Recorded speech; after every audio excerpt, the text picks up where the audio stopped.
Next on our list, one of Tennessee's star linebackers will not be on the field for the first 2 games of the football season. The NCAA suspending Arion Carter in connection with a flight he apparently accepted leading up to the NFL draft. Vol football head coach Josh Heupel says after Carter declared for the NFL draft, he signed with an agent and accepted a $427 flight to begin the pre-draft process. However, we are told Carter later withdrew from the draft because of a medical procedure and decided it was in his best interest to return to Tennessee for his senior season. Meanwhile, Heupel is pushing back against this 2-game suspension, saying Carter made the right decision for his future health and well-being.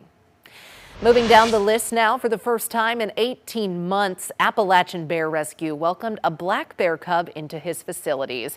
This little guy is named Hemlock, and the male cub is the 427th bear to be accepted by ABR over its 30-year history. And he is the first since 13 bears were euthanized in December 2024 because of illness. Since then, though, ABR tells us they've been operating under new sanitation protocols and have built new enclosures. The name Hemlock also serves as a sign of new beginnings, with the title coming from the native eastern hemlock tree, a species that specializes in resilience and strength. And bears are a symbol of resilience as well. And for our organization and for our staff, there's nothing that speaks more to the theme of this past year and a half than resilience, right? Because I'll be honest, there were some real tough times. There were some hard discussions, some emotions, and now you see it being worth it, and you know this mission's going to continue, and you know these cubs are going to continue to be able to be rehabbed here for hopefully another 30 years and onward from then.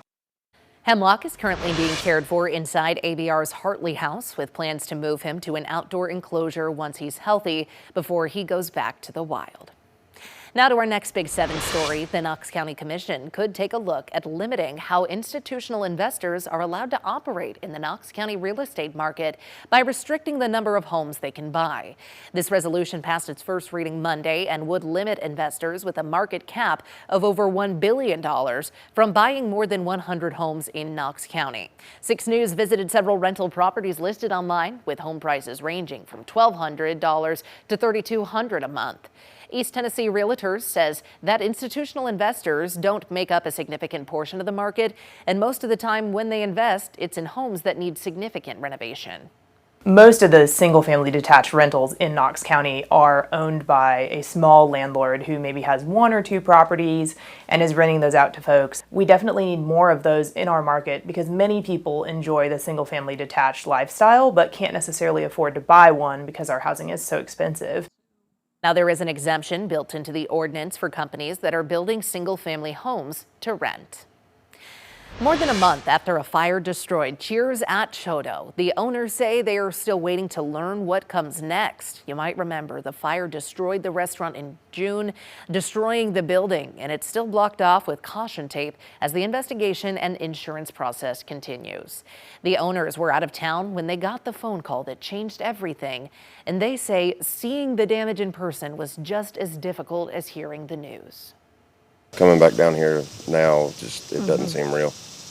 No, just looking at it is just unreal to us. And while many people have asked if Cheers will rebuild, the owners say they don't own the building, so that decision is up to the property owner. For now, though, they are exploring other possible marina locations, hoping they can one day bring Cheers back under a new roof. A lot of helping hands came together today to give kids in one Knoxville neighborhood a brand new place to play.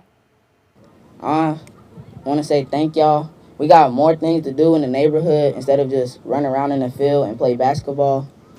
About 150 volunteers spent the day building a new playground at Community Unity Park in Montgomery Village. The project was led by KCDC, the City of Knoxville, Knox County, and the nonprofit Kaboom. Neighborhood kids helped design the playground during workshops earlier this summer, sharing what they want to see. It means a lot because it's a project base out here, so it's a lot of people supporting us. So it means a lot. You don't think that they get as much support as they do, but today's so different. The finished playground includes slides, swings, monkey bars, sensory-friendly equipment, and even a fitness area for the adults. The city and county each chipped in $100,000 to bring this project to life. Tennessee Valley Authority has been opening up some of its dams for tours to celebrate our country's 250th. Today, people got to see the inside of Norris Dam. We were there for today's tour. People were given hard hats and shown how the dam generates electricity while also helping to manage flooding. Panels and gauges are used to keep tabs on things, while the big concrete structure holds back Norris Lake and lets controlled amounts of water through turbines to make power. Norris Dam was dedicated 90 years ago yesterday on July 28, 1936. It took 3 years to build. Construction began mere months after the creation of TVA. When it was complete, people's lives were changed. Imagine turning on your light switch for the first time in your life and having electricity in your house, and that's just really, just amazing to think about during that time, especially when you think about the Tennessee Valley and how depressed it was in the 20s and 30s. Today's tour of Norris Dam was the final one hosted by TVA for America's 250th, but we will be watching to see if more tours are announced for next year. A local high school is celebrating a new resource on its campus that will allow students to explore STEM topics. Clinton High School in Anderson County opened its Future Makers Lab ahead of students' return on Monday. The project is part of an initiative by manufacturing company 3M to bring outdated educational spaces into the future with modern technology that helps students prepare for manufacturing, engineering, and robotics fields. Our school is STEM certified, and we can now provide hands-on education that will be applicable for real-world experiences students can take out with them. So not only will they be able to learn from our robotics systems and learn from our curriculum, but they can also do project-based learning. They will have industry certifications, and they will be able to hit the ground running. He goes on to say that no matter what future students choose for themselves, problem solving will always be an important skill for them to have, and this new lab will help develop that skill.